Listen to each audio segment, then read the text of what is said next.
ಇನ್ನು ಕೆಪಿಸಿಸಿ ಅಧ್ಯಕ್ಷ ಸ್ಥಾನದ ಬಗ್ಗೆ ಸತೀಶ್ ಜಾರಕಿಹೊಳಿ ಪ್ರಸ್ತಾಪ ಮಾಡಿದ್ದಾರೆ.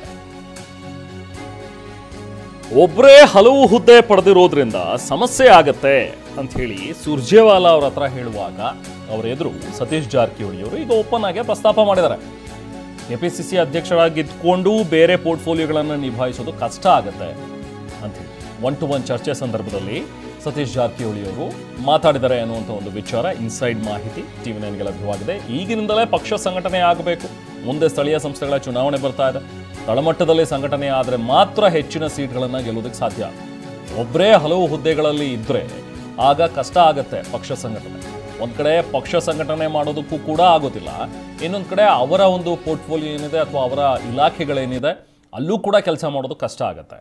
ಹಾಗಾಗಿ ನಮ್ಮ ಅಭಿಪ್ರಾಯ ಬದಲಾವಣೆ ಮಾಡೋದು ಒಳ್ಳೆಯದು ಅನ್ನುವಂಥದ್ದನ್ನು ಸತೀಶ್ ಜಾರಕಿಹೊಳಿ ಅವರು ಸುರ್ಜೇವಾಲಾ ಅವರಿಗೆ ಹೇಳಿದ್ದಾರೆ ಅನ್ನುವಂಥದ್ರ ಬಗ್ಗೆ ಇನ್ಸೈಡ್ ಮಾಹಿತಿ ಟಿವಿ9ಗೆ ಲಭ್ಯವಾಗಿದೆ.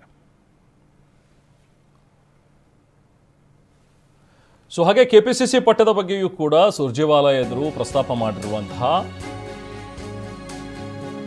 ಸತೀಶ್ ಜಾರಕಿಹೊಳಿ ಅವರು ಒಂದ್ ಕಡೆ, ಇನ್ನು ಮಲ್ಲಿಕಾರ್ಜುನ ಖರ್ಗೆ ಅವರ ಮುಂದೆಯೂ ಕೂಡ ನಾನು ಹೇಳಿದ್ದೀನಿ ಈ ವಿಚಾರವನ್ನ, ರಾಹುಲ್ ಗಾಂಧಿ ಅವ್ರಿಗೂ ಕೂಡ ಇದನ್ನು ವಿವರಿಸಿದ್ದೀನಿ ಅಂತ ಹೇಳಿ ಒನ್ ಟು ಒನ್ ಚರ್ಚೆ ವೇಳೆ ಸತೀಶ್ ಜಾರಕಿಹೊಳಿ ಅವರು ಸುರ್ಜೇವಾಲಾ ಅವರಿಗೆ ಹೇಳಿದಾರಂತೆ.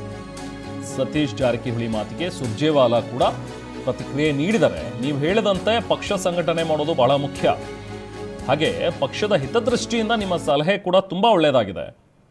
ರಾಹುಲ್ ಗಾಂಧಿ ಮಲ್ಲಿಕಾರ್ಜುನ ಖರ್ಗೆ ಅವರು ಇದನ್ನು ನೋಡ್ತಾರೆ ಅಂತೇಳಿ ಸುರ್ಜೇವಾಲಾ ಅವರು ಕೂಡ ರಿಯಾಕ್ಟ್ ಮಾಡಿದಾರಂತೆ ಸಚಿವ ಸತೀಶ್ ಜಾರಕಿಹೊಳಿ ಅವರಿಗೆ.